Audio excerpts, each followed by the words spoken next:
someone send an email, and they said, we've been studying Melchizedek all summer or in the home groups. Of course, I've been in 12 by 12, and I haven't been in that, but I do know John MacArthur's study on Hebrews. And they said, could you relate Melchizedek to us non-Jewish people? Why there's so much space? I mean, a whole chapter, Hebrews 7 given to him. So we'll talk about Melchizedek. Melchizedek is only 3 times in the Bible. And I guess they ask, why is it so important for us non-Jewish people to know about Melchizedek? So whenever you're studying any topic in the Scriptures, you do an analysis and kind of take apart the Scriptures, and you find that Melchizedek is only in 3 places in the Scripture: Genesis 14, Psalm 110, and Hebrews 7. Now, immediately my mind starts thinking about this. Genesis 14, that's with Abraham, was about 2000 BC. Psalm 110, as David wrote it, was about 1000 BC. And Hebrews 7 is, sometime before the destruction of Jerusalem, so somewhere in the 60s AD. So we're talking about one person that's talked about over a 2,000 plus year, almost 2,100 year period of time in 3 different scriptures, and you start saying, why would God in Hebrews 7 say so much about this very mysterious figure? So for just a second, we won't go very long. Look at Genesis 14 with me, and let's look at Melchizedek. And I'll just tell you, basically, there are 3 views of who Melchizedek is. One is that he's kind of like a good guy Balaam. If you remember, Balaam in Exodus 32 to 34 is the one that, well, we're going to see him in the church in Pergamos, but he was the prophet for hire, but he knew God, and he knew the true and living God, and he communicated with God, and he knew God's name, he knew how to be in touch with God, but he was a bad guy. Well, Melchizedek in Genesis 14 also knows God. He knows him very well. In fact, he knows him and calls him by his name that is one of his great names, the God Most High. But look, the whole battle of the kings taking Lot and all that, and Abraham pursuing him, verse 14, as far as Dan. But this is where it gets interesting in verse 18, Genesis 14:18. Then, out of the blue, nowhere before mentioned, Melchizedek, king of Salem, brought out bread and wine. He was the priest of, and there's that El Elyon name of God, God Most High. Now you remember, every time a demon gets all fired up in the presence of Christ, you remember what they say? We know who you are. And they'll either use this title or another title. They'll call you the Holy One of God, or you are the one of the Most High God. This seems to be a spirit world well-known title that the Lord is the Most High God. And he blessed him and said, verse 19, blessed be Abram of God Most High, and now it describes this name of God, possessor of heaven and earth, and blessed be God Most High, who has delivered your enemies into your hand. And he, that's Abraham, verse 20 at the end, gave him, that's Melchizedek, a tithe of all. Now that is very interesting. Now the kings of Sodom said to Abram, give me the persons and take the goods for yourself. But Abram said to the king of Sodom, I have raised my hand to the Lord God Most High, possessor of heaven and earth, and I will take nothing but nothing from a thread to a sandal strap, that I will not take anything that is yours, lest you should say I've made Abraham rich, and accept only what the young men. And he finishes off saying, I don't want anybody to think that you helped Abraham, God Most High did. I mean, that is not a lot of stuff. And from that first mention of both Jerusalem and Melchizedek, we have in Psalm 110, the Lord saying, I swear that you're going to be a priest forever after the order of Melchizedek. Who was Melchizedek? That's the question. Why would this happen? And then turn over to chapter 7 of Hebrews. Look at what it's talking about in Hebrews 7. And those of you, this is familiar ground if you're in our home groups. For Melchizedek, 7:1, king of Salem, priest of the Most High God, who met Abraham returning from the slaughter of the kings, blessed him, to whom Abraham gave a tenth part of all. By the way, you want to know something that's a little unnerving for all the people that say we're not under the law, we don't tithe? This is before the law. Isn't that interesting?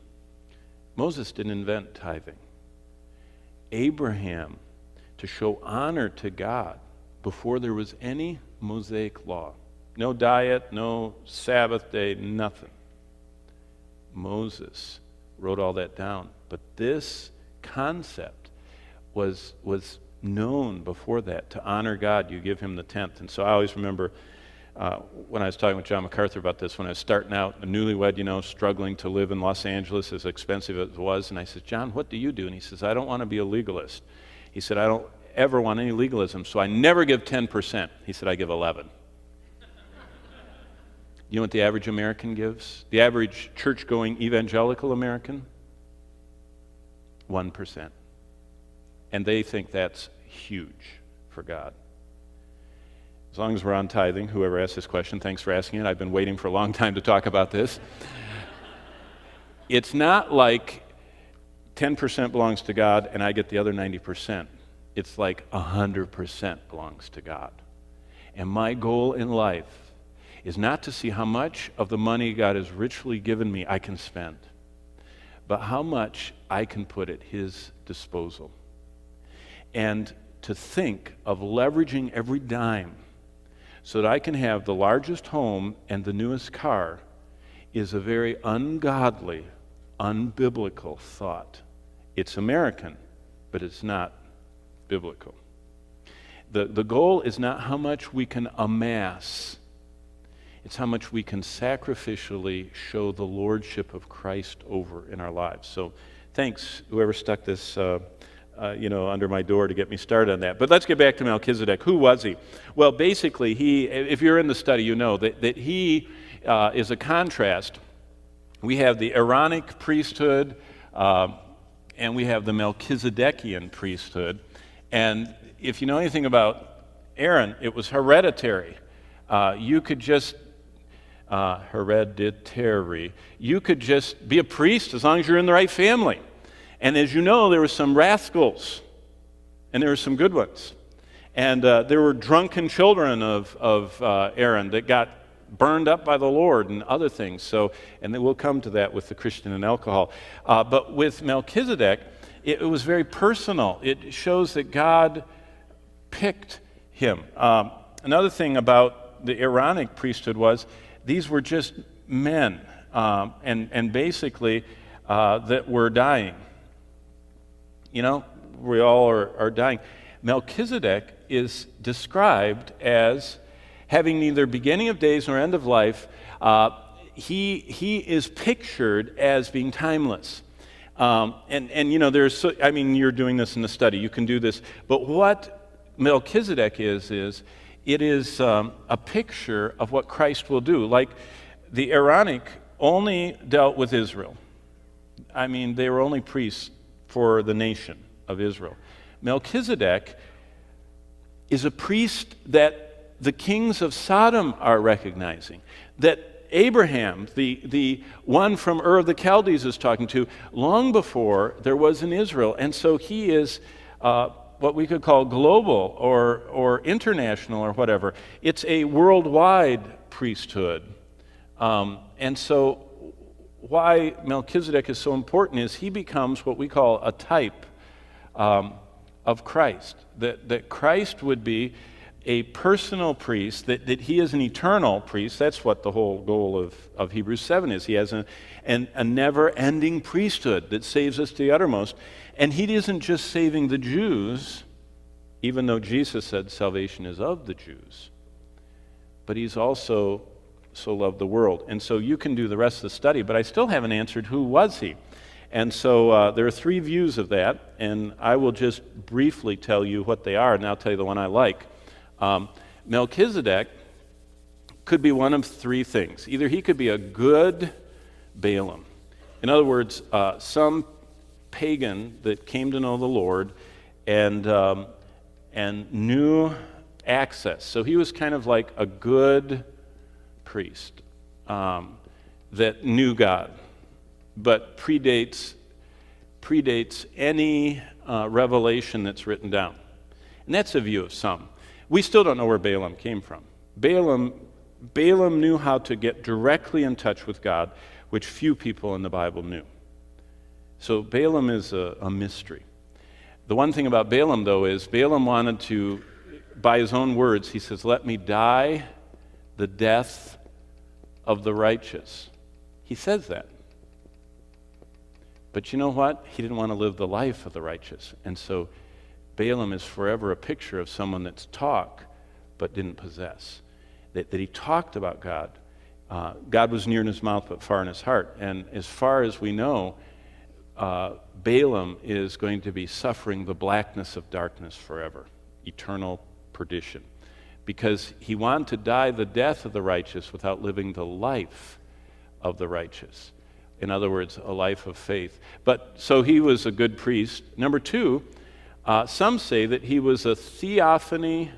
Melchizedek was.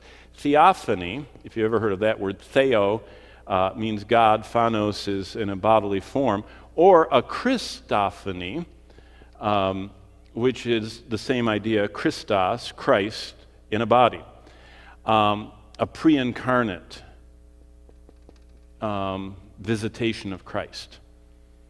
And the reason they say that is because how could someone be the king of a Canaanite city like Salem and be godly? Because the Canaanites were so wicked. Remember Moses said the iniquity of the Amorites is not yet full. In fact, when they excavate around Israel, they hardly show the people what they find. It's so horrible, the Canaanite culture. They were baby murderers. I mean, they used to bury babies alive in jars. When they built something, they just put a living baby in there and seal it up and offer it to the gods. I mean, they were cold, cruel, heartless, murderous. Their perversion sexually is even makes Jewish archaeologists blush. They're so perverted, the Canaanites, as they excavate their stuff. And so people say the Canaanites are so bad, how could anybody but Christ be the king of Salem? Then there's a third view, which I think is very interesting, and that is, for everybody on earth, there would be three people that, as it says here, if you look back in verse 3 of Hebrews 7, without father, without mother, without genealogies, having neither beginning of days nor end of life. This would be someone that just kind of like they couldn't figure out. Like he lived longer than everybody else. Seems like he wasn't going to die. And he kind of was old when people just started coming around. And it's like he's from somewhere else. And there is someone like that. And his name is Shem, if you think about it. Because Noah had 3 sons. And those 3 were 100 years old when they stepped off the ark. So they were already old. But after the ark, after the flood of Noah, people began living normal, basic lifespans. A little elongated, but not really anything. And Shem lived 500 plus years, if you read what it says in Genesis 11. And so here's what I mean. Shem lived 400 years after the flood. That means that Shem would have been around for about 100 plus years, I don't have my chronology in front of me, of Abraham's life. So Shem easily could have lived in Jerusalem. Why? Because Japheth lived in Joppa. You know, you remember Shem, Ham, and Japheth? Do you remember what they did? If this is the ark, Japheth went down to Joppa, and his family became what we call the Europeans. Those are the Japhetic tribes. And if you're ever interested in this, there's a guy named Bill, I'll think of it in a second. He spent his whole lifetime, he's a British guy, he spent his whole lifetime studying the table of nations that's in Genesis 10. Genesis 10 says that from the ark overspread the earth 70 families, and it names every family. And it gives a specific name, the Mizraim and the Kethraim and the Luddites and all these, 70 names. And Japheth's family, Ham's family, they went south. They became the equatorial people, the hot country people. They became, Africa, the coastal areas, and Ham's descendants. Some of them actually went a little north and became the Canaanites. And if you remember, that's who Noah cursed. Then there's Shem. And Shem is the Semitic peoples, the people of the Middle East. Abraham was a descendant. So it's very possible that Shem is one of Shem fits with the good priest and the theophany thing quite well, because all of them we don't know. But it's very interesting that if you do the chronology, it appears that Shem died the same year as the 127-year-old Sarah died.